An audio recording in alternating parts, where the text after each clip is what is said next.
Hey Authority Hackers, welcome to this week's podcast episode. In this week's episode, Mark and I are going to be sharing 10 of our favorite tools of 2021, how we use them, and how you can take advantage of them. One thing we're going to be talking a lot about also is how to manage your subscriptions for the tool so that you don't spend too much money and you don't end up stacking too many subscriptions, which is really quite annoying when you're buying IM tools because you end up stacking a lot of them. So if you're excited to discover new tools and discover how you can get more bang for your buck buying tools, I suggest you get comfortable and enjoy this episode. Let's get started. Hey everyone, welcome back to the Authority Hacker podcast. Today I am back with Mark. We are going to be doing an episode on our favorite tools of 2021 because there has been a bunch of new interesting tools and I know you guys love tools. I wanted to go over them and what makes them good, what makes them bad, maybe what they replaced in our tool stack as well, because I think that obviously is going to be retiring some other tools and just overall how we feel about them. But before we go on and talk about interesting tools, we're going to talk about something even more interesting, and that's how Mark is doing, because I know you had an exciting week, Mark. What happened? I was just about to say I have nothing exciting to share. God damn it. I've literally not been doing very much. I was down in Oxford, but it was nothing interesting. Just taking my wife there for some course she was doing. But yeah, your wife disagrees. But anyway, okay. Well, then let's just jump onto the tool. Sorry, guys, I really tried to make it exciting, but Mark wasn't very into it. I just don't have that interesting of a life. I'm sorry. Yeah, I think people fantasize our lives quite often when I talk to people. They imagine that it's like fucking amazing and stuff. It's like I think the most exciting thing we're doing is like this podcast right now. You know, otherwise it's just didn't you start playing golf or something? No, I haven't played golf because I twisted my ankle last week, so I couldn't go play golf. Now that's interesting. I want to hear about that. I always had really bad ankle support, and I've always been a very flexible person. Like when I was a kid, I was at gymnastics. I could do a full split, you know, like literally, like I was like I could just completely flex my arms behind my back, etc. Like crazy stuff. And so like that has translated into poor ankle support in my adult life. And that means that when I go hiking after a few hours, usually my ankles get tired and lose support. And I twisted my ankle, unfortunately. So my week also hasn't been very interesting because most of it was just spent at home letting the ankle heal.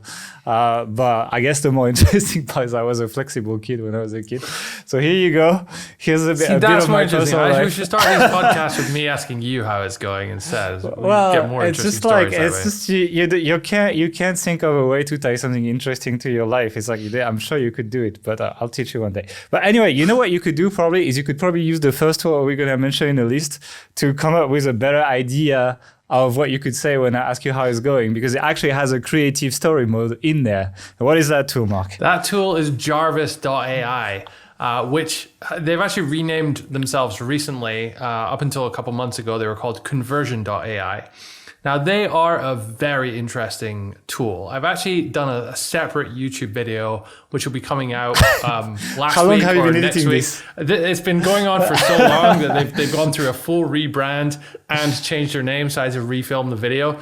But there we go. That will be out soon. If it's not already on the Authority Hacker YouTube channel, make sure you subscribe to see that. Anyway, this is an AI content generator tool. Now, back when we first started doing SEO in sort of 2009, 2010, a big part of what we did back then was article spinning. If anyone remembers from back in the day, you would take an article, usually someone else's, and then you would change using a tool, would generate like different permutations of various words. Instead of up, you may have the word above or something like that instead. So this tool would do that for every single word or every single phrase in there. And you would end up with thousands or millions of permutations of different combinations of these words. For a whole article, yeah. And it would be terrible, like illegible, horrible stuff. But that was it didn't matter. That was what the basis for a lot of link building tools, like the automated stuff back in 2010 was like.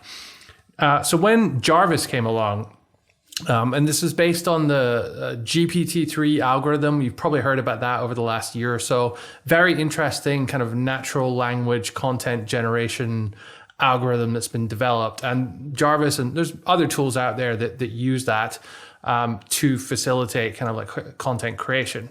But the idea is that you can input something, and it really can be like just a small phrase or something to get going, to get the tool going. And then it will understand what's in there. And then from what I understand, it looks on Google, looks on other articles ranking for these kind of terms and what else it can find online related to the inputs you've given it. And then it will actually construct something unique. So it's not just spinning stuff. It will actually write something, and it's very legible. When we did the test, which will be on the YouTube video as well, you found it, I believe, quite difficult to tell what was human and what was AI. Yeah. Well, the video was basically, we picked 3 topics, 3 keywords, and one was a review, one was a technical topic, and one was like a general article, something like this. And it's like we ordered the same article from a text broker, like the cheapest text broker. 2-star. And then on the other side, you did one quickly with this tool, basically. And it's like my goal was try to find which one is AI and which one I like the best, which sometimes was the same thing, by the way, I believe. But overall, yeah, it's like I thought it would be easier to figure it out. So the way I was trying to like spot the AI was trying to see how much reference there is to much earlier content in the content, because I don't believe AI will like reread its content and be like, as I said earlier, etc. I think it's more going to be like sequential per paragraph. And so that was kind of my way to try and spot it. But actually, overall, one thing that I found is interesting, especially, I believe that I liked the intros the most from the AI, much better than writers. And it's like a big debate we have internally on some of the sites we're working on. Is like we find most of our writers write really shit intros, and it's very difficult to make them write introductions that are not terrible. Whereas AI does follow usually this kind of pattern where it's like they ask a question like, are you looking to do this? And it's like, then they kind of like roll it out and it flows quite nicely. And overall, I find like, I'm pretty sure I could replace introductions at least on many articles that on our sites with the AI ones. And I think the AI would be better. So overall, quite impressed. That kind of brings me on to like more about how we've been using the tool and what we've been doing with it. Because while it does have a mode where you can write a full article with it, yeah. We're still quite some way away from inputting a keyword and getting out a human quality article without any kind of intervention or any further work. So it works better in smaller cases where you just want to write the intro, or you want to answer a specific question, or it can do like blog post outlines. It can do bios if you ever need that for your LinkedIn or Tinder or whatever. And it can do like social media headlines, email subject lines, ads. Is very good for doing stuff like that. I use it for that. I use it for ads. We write like for subject lines on emails. But I think what I've heard about creating long content is that people don't use it to come up with content from scratch. They use the rewrite module to basically spin off people's articles. So they just go online, they find an article for the topic, and they just essentially like there's a rewrite option, like kind of like reward it type option, and they just take articles that are already written by humans and are well structured, etc. And then they'll take the section and just tell it to rewrite. And it's basically a spinner that spins content that that you can rank with. And I think it is interesting. If your ethical sense is questionable, there is a lot of opportunities in terms of SEO, in terms of like fishing for seeing like where you could rank, and then eventually maybe rewrite it properly, etc. But like just be like, okay, let's try to rewrite the competitor's article, see where I land. Do I have a shot at this keyword or not, based on what Google does with this? I think it's interesting to like test the ground, etc. So I think where this fits in is it's not going to beat a human writer for writing for a high difficulty keyword which has like a lot of competition and people are really trying to make good articles. It's nowhere near that. But there are a lot of keywords out there that have little or even no human writers competing against them. I'm talking about the stuff that has zero volume in all the search tools. Zero search. May actually only get like five people searching for a month or something.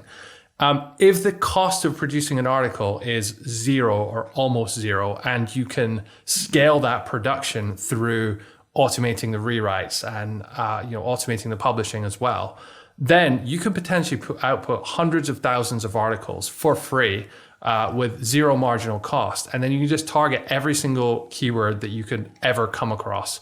And then there's one website, boardgametips.com, has actually done. They produce 500,000 articles. They're DR3, and they have, over the course of the last 2 months, gotten 1 million monthly visitors, according to Ahrefs. So it's probably even more than that. How do you know this site? Where did you? Someone posted this in the Authority Hacker Pro Facebook group and said it was. They knew someone who said it was done by AI. I think. Did you verify that? No, but. So there's no way to know if it's done by AI or not unless the person says. But I looked through the content, and I would be very surprised if this was written by humans. Let's put it that way. Oh, I might look into this for like an upcoming newsletter or something. Like I tend to do this kind of like. By the way, if you're not on a newsletter, I do these kind of like investigative newsletter that have been quite popular. So if you're not on the email list, go on authorityhacker.com, sign up on the homepage. You will get to the free training, but then you join the newsletter. So go ahead. I believe you can also go to authorityhacker.com/subscribe as well to get on there. Really? I didn't even know. Some good content coming out every week from Gail, and you will be able to see in action sometimes. Email subject lines written by Jarvis.ai. Yeah, actually, I test some of them sometimes, yeah. So we run A/B tests on the headline, right?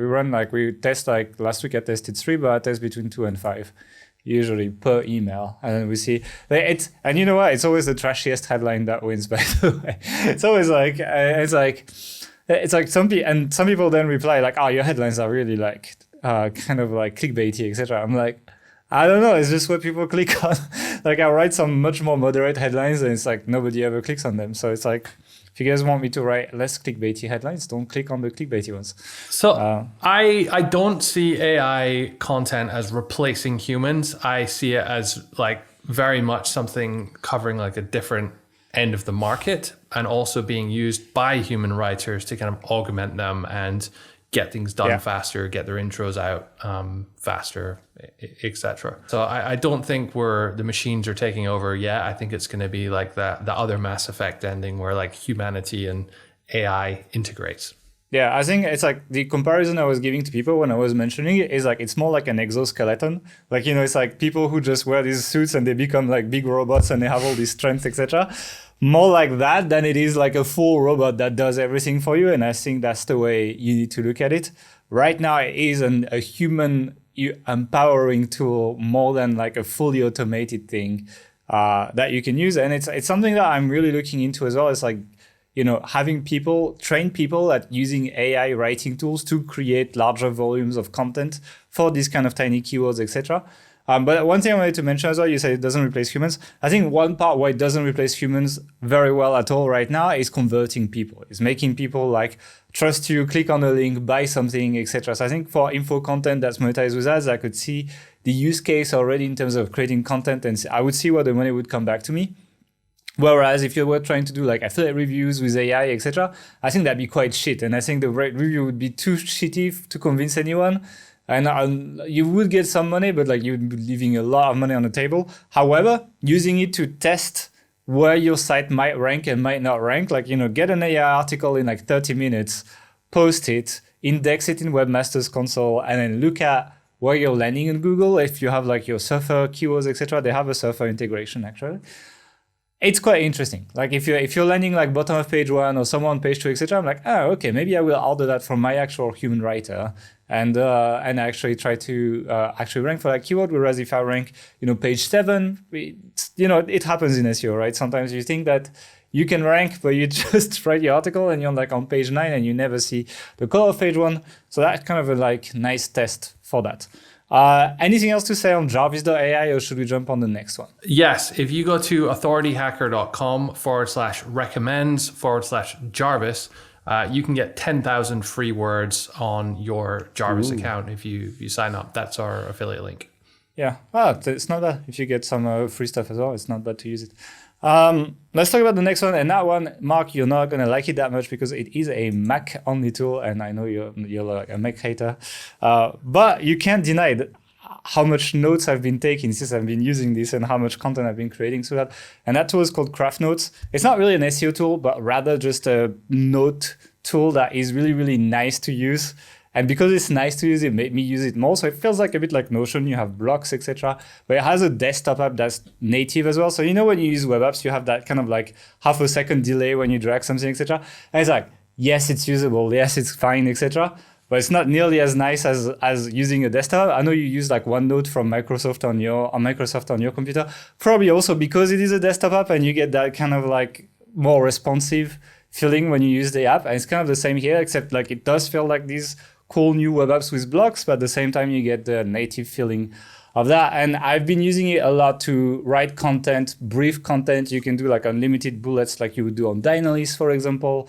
It connects on all like the photos I take, etc. Like the screenshots, like all my screenshots are just with like one slash away and putting them in my content, etc. And overall, I've been enjoying using this a lot. I'm not going to spend a lot of time, but go and check it out. There is a free version, so you don't have to pay for it. If you're an Apple user, go check it out. I just want to say, I think with these kinds of personal notes organization tools, as you said, you've used it a hell of a lot more, and you're a lot more productive using it. I can't use it because I'm not on Mac.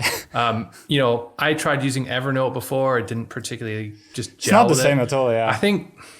I think with these things though, it's good to just like use whatever you personally want to use rather than try and enforce that on the whole company and kind of get everyone, productive by doing it that way. Yeah, I'm fine with that. Like I'm happy to work on it on my own level. And then if people want to join in, they can. If they don't want, they still share links. I can still share the content I make.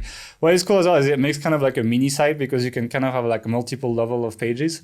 And for example, when I was working on the Core Vital blueprint, like I made like all my notes were kind of like organized like the final course. Like you could go through the sub pages, etc. And for the video editor and for the people who were creating the notes, etc., that was really, really useful because they just had like that one URL they could go to is like they could find everything that they need to build. And I think that got us higher quality content in the end for the blueprint. So that was quite helpful. Check it out. It's cool and it's free trial. So I think you can have 1,000 blocks for free and then you have to pay for it. But that's the same with most note-taking tool. Although I know OneNote is free completely, I think. As long as you have Microsoft or OneNote, whatever storage left, whatever the name is.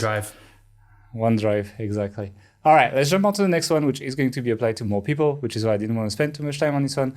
And that's going to be the new GeneratePress and GenerateBlocks together. And this has been quite a big deal for me because, as most people know, I used to be the guy who really was into page builders, mostly because they were extremely convenient and they allowed you to focus on the content rather than focusing on like how you're gonna do things, which for most people is their main problem, is they don't have enough content, they can't, and then it's not that their site is not like the fastest site in the world, etc. It's more like that they can't get enough stuff together to get enough traffic to build a business. And so the answer with Page Builder was quite interesting because you could just drag and drop and build your pages, etc. But as many people know, the drawbacks of page builders is they're heavy on your site, they take a lot of resources, they're not the most optimized output code as well, which means that, when things like Core Vitals come up, etc., you don't end up with very good scores. And it can, when you get to a higher level, it does count. When you have made it past this point of starting to build your initial business and getting to like job replacement income. And that's why I have no problem still recommending the Elementor setup to test members because you're not at that point yet, but when you get to that point where you're making like 5, 6, 7, 8, 9K per month, then it's like, well, okay, like I might be leaving a little bit of money on the table by having a too slow site, less optimized site, etc. But still I was willing to go through that and the proof is that Authority Hacker is still on Elementor right now. I was still willing to go through that because of the faster output of content. But now GeneratePress 3.0 and GenerateBlocks brings pretty much everything that was very interesting in page builders, which is customizing your theme, like every area, the header, the footer, etc. And also being able to build pretty much any design, like the Core Web Vitals sales page, for example. I wanted it to pass Core Web Vitals. It was part of like this launch for me. It was quite important. I hate when people like don't do what they say. So it's like I couldn't get the whole Authority Hacker site to pass Core Web Vitals because it was too much work, and we're still working on it. But getting at least the sales page to pass Core Web Vitals when you sell a training on Core Web Vitals, I think that's the minimum. So we've done that. And it's worked perfectly, and I've built a pretty complex sales page just using the new GeneratePress and GenerateBlock, and they can replace a page builder. And what I like mostly is like a lot of people will be like, oh, but there's also this Cadence theme, right? So Cadence theme is kind of like the main contender to GeneratePress right now. And I would say it's even more popular, reading the conversations online, etc. It does seem more popular. But now I'm at this point where I have quite a bit of experience building sites and just throwing away a bunch of technologies that we stopped using Stripe themes, going for Elementor.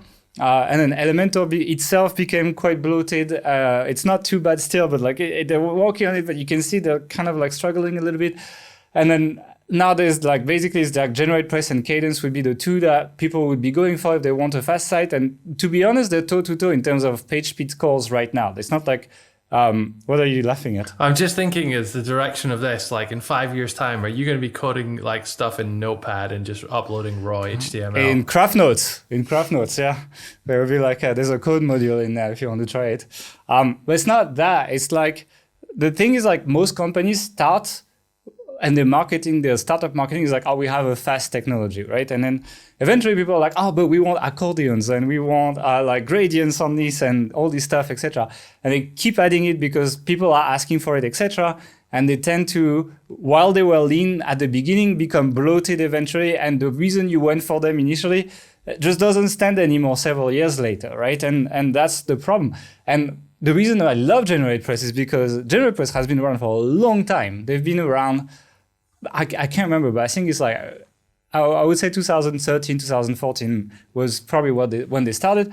And they've never bloated their theme. They've always kept it very lean, very minimal. Some people eventually caught up to them, but then they released a new version and they kind of like push the envelope more in terms of being lightweight and speed rather than adding features. And they're not afraid on their support forum to be like, okay, here's the piece of CSS you add in your custom CSS, rather than building another feature that's loading for everyone on their theme, etc.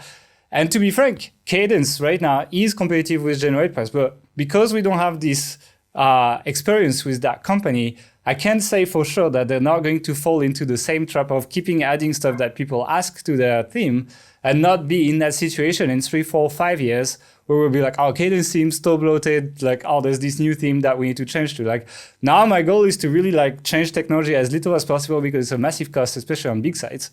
And I can't say for sure GeneratePress is going to do a good job, but I can say that from history, we can tell that GeneratePress has been able to hold that line and not bloat their themes and just add what was necessary. And they literally write code for you in the support forum if you need to have functions that are not built in, rather than, you know, building something in the actual core theme, etc. And that's why I quite like it, because now you get to build things within Gutenberg, so it's going to be evolving with WordPress. And you get to be able to edit your header, your footer, etc. in a decently easy way. It's not as good as Elementor, but it's decent, while having really, really good performances.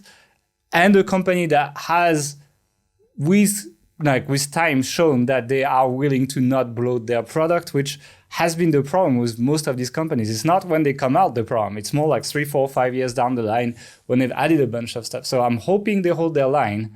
But if they do, then I hope we don't have to like hope onto something else. And a lot of site builders do that, right? But I hope we don't have to build onto something else in a few years. That's really my hope on that. And yeah, that's basically it. Anything else to say on anything you want to say on GeneratePress? No, I just think with GenerateBlocks, just because they have like 4 options. It's only 4 blocks for blocks, for elements that you can do, you know, most stuff you need with those. It's pretty good idea. Because it loads less code. There's still stuff that you kind of like. It's like we still use some like custom stuff now because we use GenerateBlocks more. Like for example, styling images. Like you can within the WordPress image block, you can actually build the styles. There's like a shitty one with rounded corners in the initial one, but you can build custom ones. Like we've built some on Authority Hacker, etc. It's not very hard with a front end developer, so we tend to pay some people per hour to add these styles within WordPress, but it blows the site a lot less, basically. So Yeah, it's maybe that's because of our own evolution as well in terms of being comfortable with the tech as well. For beginners, it's still going to be quite intimidating because it's not as intuitive. You don't see the output in the front end of the site when you're building something. You just have to kind of like abstract it in your head and understand the width of the page and things like that, which is why for absolute beginners, a lot of people who are going through the authority site system, etc., it's like I'm not sure they're 100% ready. I will probably make like a YouTube tutorial that is like an alternative build for that or something, like showing how I would build a site on GeneratePress. But in general, you shouldn't be afraid to go for Elementor and page builders when you are building your first site. But then later on, when you are making good money, it's also something that you might want to look at moving on from. And that's why, for example, in the authority site system, we tell people to build their content in Gutenberg, even though they're using a page builder, because then if they switch, there's nothing to migrate, it's just like you just changed your theme basically. And that is a pretty good compromise. So that's basically GeneratePress. Really, really like it. Really enjoy building themes, building sites with it rather. And so far so good. Fingers crossed we don't have to hop onto something else at some point. Do you want to talk about the next tool? Yeah, the next tool is Frame.io. So we've been producing video for Authority Hacker for for about 6 years, if you include our courses, public-facing video like this podcast and the other videos on our YouTube channel, for around, a year and a half now? Yeah, something like this. It's difficult to edit it with a remote team. When you want to give feedback on a video and you have to say, on this version of the file at 0 minutes and 57 seconds, move this box over to the right. Like, that's difficult to do and to write down. You often have to record a screencast and talk about it and all that stuff. Well, there's a tool called Frame.io, which makes that super easy. It's basically like a collaborative feedback system. It's like Google Docs. Kind of like what you have on Google Docs, but for video. Yeah. And it works collaboratively. It's really, really good. We use that to give feedback to our editor and other people throughout the publishing process. And get videos looking more like we want them to.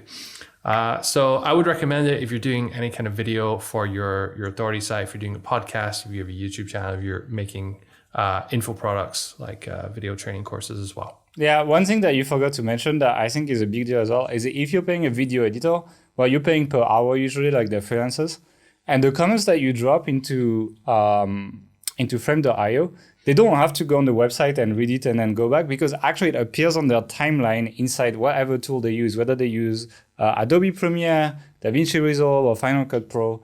It's going to show directly on the timeline, so they get to resolve the comments as they're editing. They don't have to go on the browser, read something, and go back on the timeline, find the right time, etc. It's going to show exactly what they need to do stuff.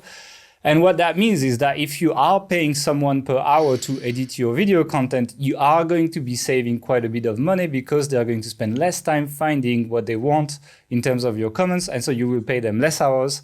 And so the price of the tool, there's a free plan for 2 GB of storage, and then it's $15 per user per month for 250 GB of storage, which is pretty good. 2 GB of storage, you could literally work on some videos. You could maybe do one video at a time or something. I think it's probably to try one video. Small just videos, to try it out, really. Yeah, but it's not expensive either way. Yeah, but I think $15 per user per month. So let's say it's you and your video editor, so it's $30. You can save that in time just by how much time they save on going to find your feedback, going back to the timeline, etc. And I think that's something that people who have never edited video will not understand necessarily, but just know your video editor is going to be more productive with that tool, and it's probably worth buying it just for that, actually. Anything else? Nope.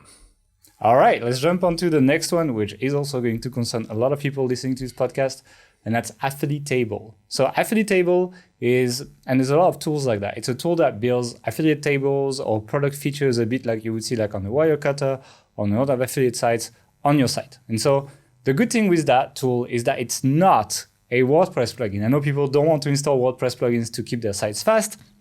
But the good news for you is it's not a WordPress plugin. You do need to add one piece of JavaScript on your site, but it's not heavy. I've actually literally opened the JavaScript file and read everything that was in there, etc. It's quite small. I wouldn't panic over that file. It's if you want to load any kind of design and have these kind of buttons, features, etc. You need to do that. But what you do is you log in on their site, you create your table and they give you the code and you put it in like a block in Gutenberg, and boom, you have a very well-designed, high conversion comparison table or product feature that you can put on your blog post that looks nice with your brand colors, with your affiliate links and all of that. And it's really quite easy. And also I've checked the file they load on your site, and they actually load it through Bunny CDN, which is a really good CDN. I've talked to them, and so it's going to be fast. You will get fast, well-designed, high conversion product tables. And on top of that, you can buy it lifetime, which means that you can maybe try it for a month. There's actually a free version, so try it for the free version. You can connect your Amazon API to it, which means that you can retrieve like Amazon products directly from the builder tool as well. So you save a bunch of time. It catches the image and everything. And can you do pricing like legally according to their terms of service with that as well?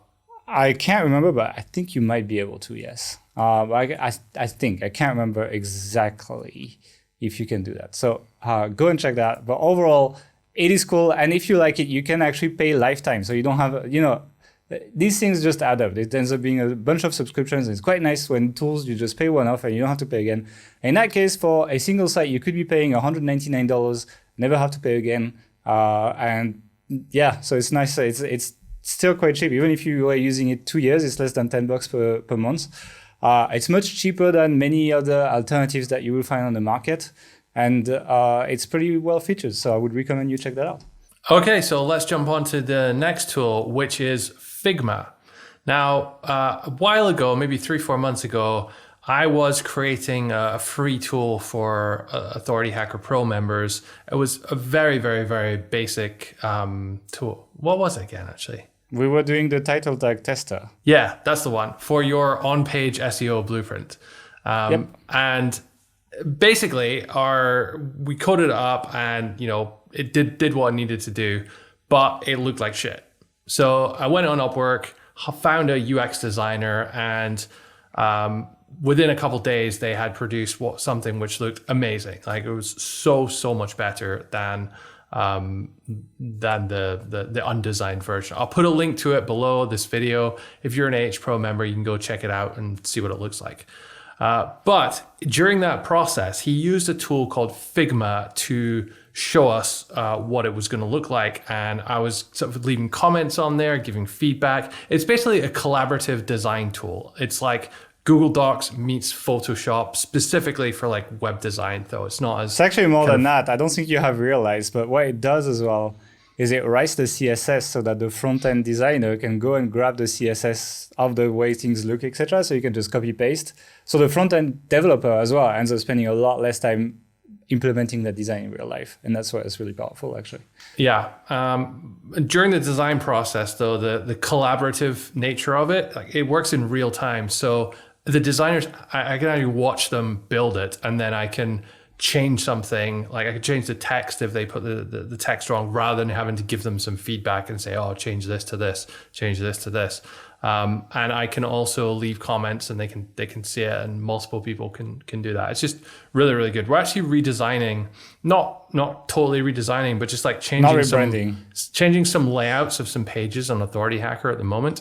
And it's been really useful to have that tool. So when we hired the designer to help us do that, one of the things we put on the job ad was we'd prefer it if you could use a tool such as Figma to make collaboration online much easier. I think it brings it closer to a situation where like you're kind of in the same room as someone and you can talk about it. The design, it's not all the way there, but it's much closer than here's. I think it here's feels version. like Google Docs for design. Basically, to me, it's like the way you add Google Docs for design, and also kind of like deduplicating work. So like, the designer figures out the design, and then the front-end developers doesn't have to go and like, oh, how do I make this look like this on the site or something? Like all the measurements, etc. are still here.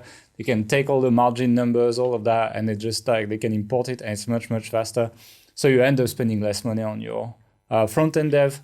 But that is a bit more of an advanced tool. Like most people don't need to hire designers to start their first site. So this is more for like, again, when you're like on a higher level with your brands, etc., then it kind of starts making sense to do all these migrations, kick out the page builder, work out with a front-end dev, and do all these other things that are like essentially like translating to a more serious business and more like traditional way of building websites rather than just the full DIY setup. But it's pretty good in that way. And you can also work on many other things if you want to make an app or if you want to make anything like that. A member area as well and things like that. You can work on Figma. You can also work on Figma to make diagrams. Like I was using it to plan some sitemaps, for example. I was testing it for that the other day. It's pretty okay as well. So overall, pretty good tool. I think there's a free version that you can use and do some stuff with without paying for it. I don't think if you're doing small things, you don't really need to pay for it. The thing as well is most likely if you hire a freelance designer, they will have a subscription, and so you don't need to pay for it.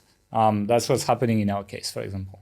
Let's jump on to the next tool, and the next tool is going to be Bunny CDN. Bunny CDN, as its name says, is a CDN. CDN means Content Delivery Network. Essentially, as someone takes a shot or something, they take your biggest files, so like usually your JavaScript files, maybe your CSS style sheets and your images, and they're going to duplicate them on servers across the world so that physically the files are closer to your visitors than if it was served from your original server. So if someone is visiting Authority Hacker from Singapore, but the server is in New York, maybe we have a duplicate server in Hong Kong or something, and it's like much faster for that big image file to load with our face on the homepage or something. And so that helps the site load faster. Bunny CDN is great because it's fast.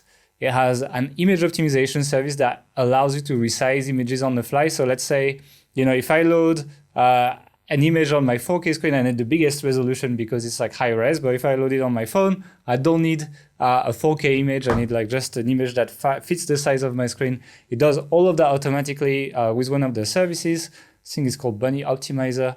They actually have something called a full duplication service that duplicates all your files on their servers permanently as well, which allows your site to be quite a bit faster.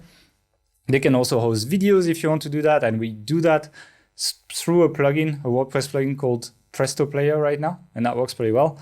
And most importantly, it's cheap.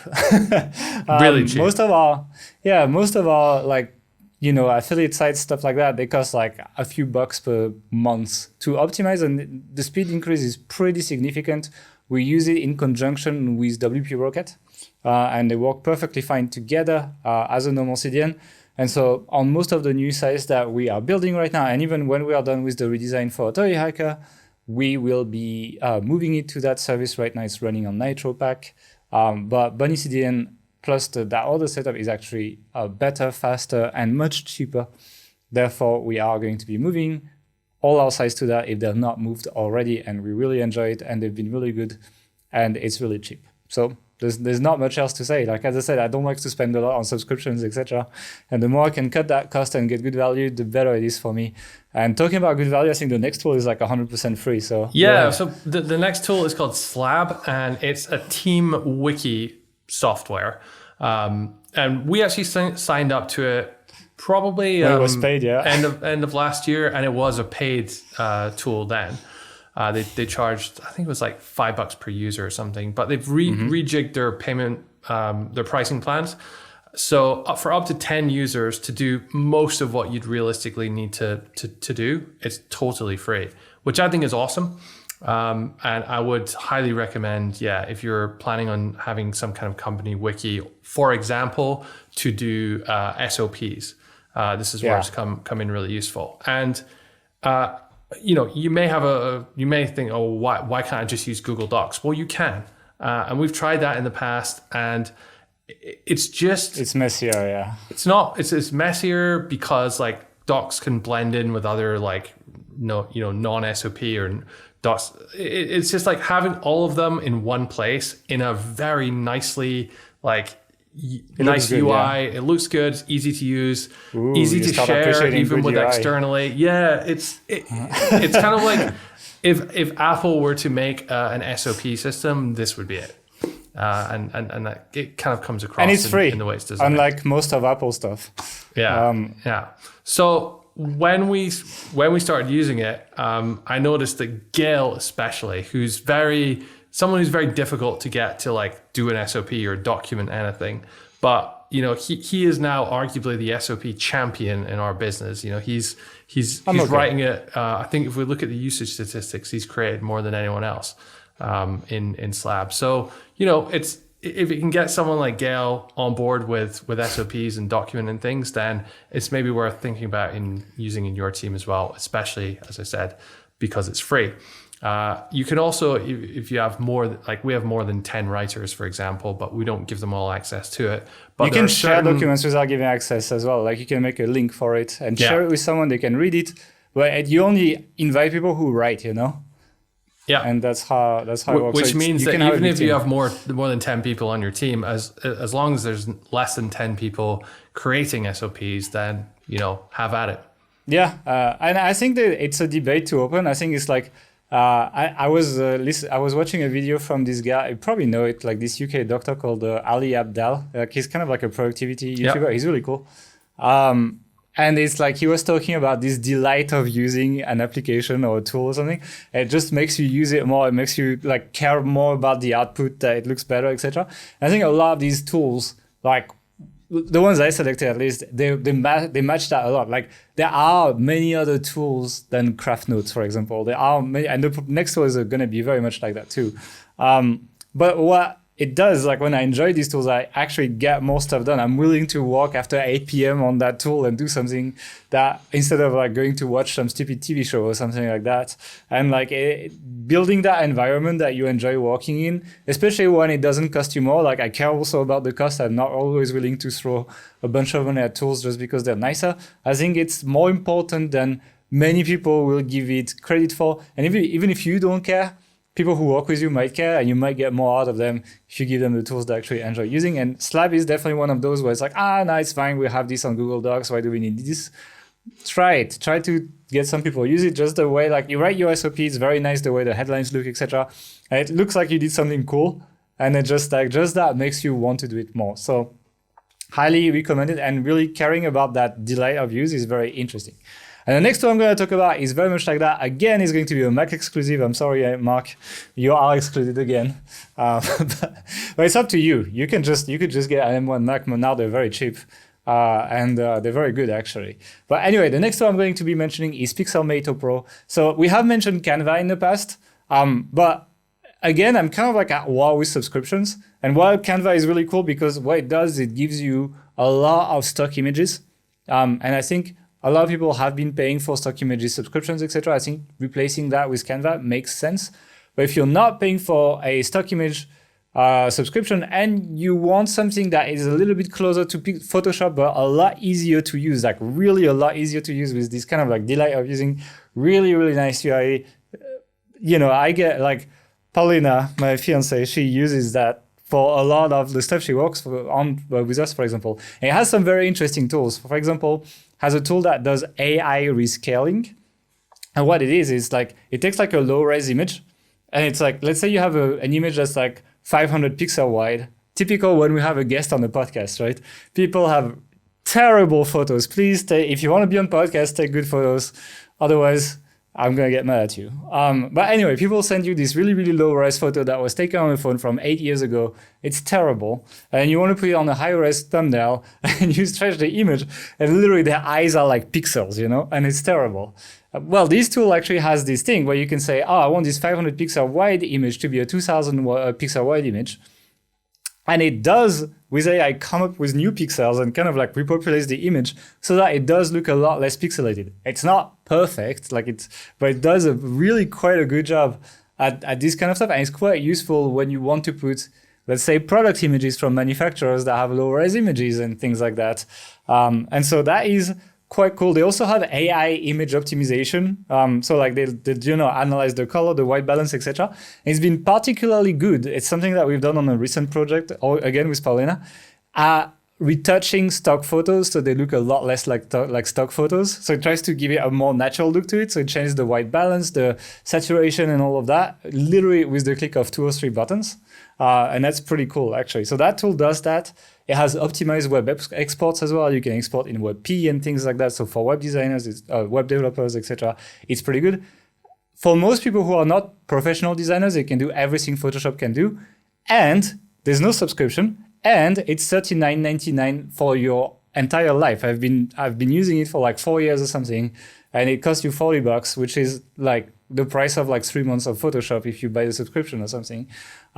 So anytime I need to do anything that's designed for marketing, I don't really use Canva unless I really want their bank of images. I know the team uses Canva, but personally, I just opened that tool and it's really, really good. It's one of the tools that would make it very difficult for me to move away from a Mac, actually. It's like this and Final Cut and ScreenFlow, the tool that I use for screen capture. It's like, they're like so nice that I would not want to give that up. I don't mind Windows, but I definitely mind the alternative to these tools on Windows, you know? I don't want to open the whole Mac versus Windows debate, but I'm baiting you. Let's open that can. What goes through a product owner's mind when they're like, we're going to make an app just for Mac? Now, I understand maybe they do that to begin with, like Apple users tend to have more money and stuff, but you know, Craft, for example. Eventually, on their note, Craft wants to open up. On their you know, it's a reasonable size now, but on their support, they're like, no, we have no plans to make a Windows version. And I'm like, why? I agree. I don't think, I know. It's like, I mean, as a user, that's why I wouldn't want to swap, but I agree that they should open up to everyone. It's kind of stupid as a business as well to not do that. I think there's kind of like some Apple snobism. Can you imagine making a an authority site and just saying, sorry, Apple users only. This is only for Safari. Mozilla Firefox users. If you're using anything else, it's not going to work. Sorry. Yeah, no, it's terrible. It's a bad idea, but it's a reality of the market for some of these tools. And actually, it's a good deal. I mean, like if you're doing a lot of image work, like buying a Mac makes a lot of sense and using Pixelmator over paying a subscription for Photoshop. There's alternatives like Affinity Designer, for example, and Affinity Photo is pretty good alternative to Photoshop and works on Mac and PC. So there is alternatives, but it's like not as nice to use. It's just like, it's kind of like a budget Photoshop, this other one, whereas this one has its own personality. And it's just simpler. Like as a person who is not a professional designer, I feel more comfortable using this than using Photoshop because Photoshop is a bit too much for me sometimes. So yeah, that's basically it. I know it's stupid, but Pixelmator, if you have a Mac, is really good. And this AI scaling, etc., we do use that quite often in material that people see all the time. Like even our designers don't have it, so I do it for them and then I send it to the designer with the scaling so that it looks better, you know? So that's the kind of stuff that happens. Let's jump onto the last tool of the list actually, and that last tool is going to be Convertbox. Convertbox has just been bought, let's say what it is first, before the history. It is a lead gen, so it's a pop-up or call to action tool for your site. So you can do these like hello bars and pop-ups and these things that pop on the right, pretty much any call to action that you would want to put on your site. These are really powerful to promote both affiliate offers and to collect emails on your site. They have just been bought out by the guys who run Thrivecart. And we've been very happy with Thrivecart as well. We've been using it for a long time. Processed like multiple 7 figures through it and had no problem. And overall, these guys have earned our trust as users. Convertbox allows you to do like complex targeting, not only for do people come from Google or Facebook or stuff like that, but you can actually connect it back to things that like which list people are on your email tool, for example. So we could be like, oh, we are trying to sell this product to these people, so let's show them this call to action, but show this other one to these other people, etc. So you can do that kind of stuff. It connects to Google Analytics, and it does pretty much everything Opt-in Monster does for a subscription. For us right now, I think we pay $600 per year for Opt-in Monster, which is pretty expensive, but most of these lead gen tools are getting expensive because they understand that they make a lot of money to webmasters. And a good thing with Convertbox is it's a one-off tool. It's like you can actually buy one-off and never pay for it again. So it's not cheap. I think it's around $400, and they kind of have this mechanic the same as Thrivecart, where you go on the site, they say it's closed, you have to give your email, they send you an invitation. It's complicated, but eventually you land on a one-off price around $400 or $500, depending on the options you take. And they allow you to use I think it's 300,000 impressions per month, but I think they said they would upgrade it to 1 million when it was sold to Thrivecart. So it might be upgraded to 1 million soon for that price, 1 million impressions of pop-up per month. If you have this many impressions, it's really not hard to make that money back, especially when it's a one-off. So overall, it's a really good CTA / lead gen tool that is a one-off price, unlike most of the competition that now charges per month or per year, maybe per week soon. And so we are swapping from Opt-in Monster to this with the new design of Authority Hacker and on some other sites as well. And recommend it for having played with it quite a bit in the last few weeks to figure out how it works. It looks pretty good. And we got another subscription, which I think that's a good thing for people. And I understand it annoys people when they have to sign up for a dozen subscriptions and it's eating their profit and stuff. So sometimes paying a bit more one-off for tools is great versus paying a subscription and having like 50 subscriptions all at once. Any kind of final words of wisdom on the tools and everything? No, just always be aware of tool bloat. I know. I was going to say that. Yeah. This is something we sort of try and mention every time we do these kind of podcasts. Anyone who has a subscription to AppSumo knows how easy it is and how addictive it is to like buy the latest tool, and then you're in a subscription and you never use it and whatnot. But these are tools we're actually using. Some of you may find them useful in some circumstances. So yeah, don't buy too many tools. Don't get addicted to all the new stuff that comes out. To be frank, like these are, even Pixelmator Pro. Like I didn't mention it very often, but I've been using it for several years. Like we probably only picked up like 4 or 5 tools this year, and half of them have been replacing older tools, and like we've cut the subscription or whatever. So it's like I think we're doing a much better job now at being lean with tools than we were like 4 or 5 years ago. I think it's probably this getting older thing, But you will be baited into buying a million tools, and marketing is going to do a good job at making you want it and make you think that you absolutely need it. Most of the time you don't. And when you have to buy tools, try to get lifetime subscriptions. It tends to be cheaper. Let's talk about that. When we buy tools, how do we do this, Mark? What is the process usually?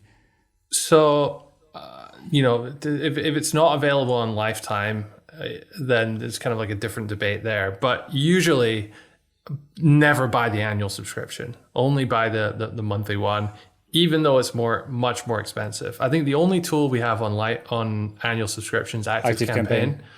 Yeah.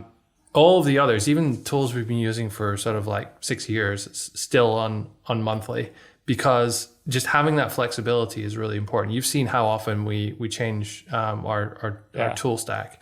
And that flexibility is more important than any like perceived short-term savings from it. Yeah, I would say maybe we're a bit extreme on the monthly thing. Like for example, I think changing like project management system, etc., we could probably pay yearly. I don't know if we do, but if we don't, probably should look at that. But overall, yeah, it's nice to like try it like 2-3 months, pay monthly, and then most of the time you will not use that tool 3 months later. And you can save 9 months of subscription by doing that. So pay monthly first.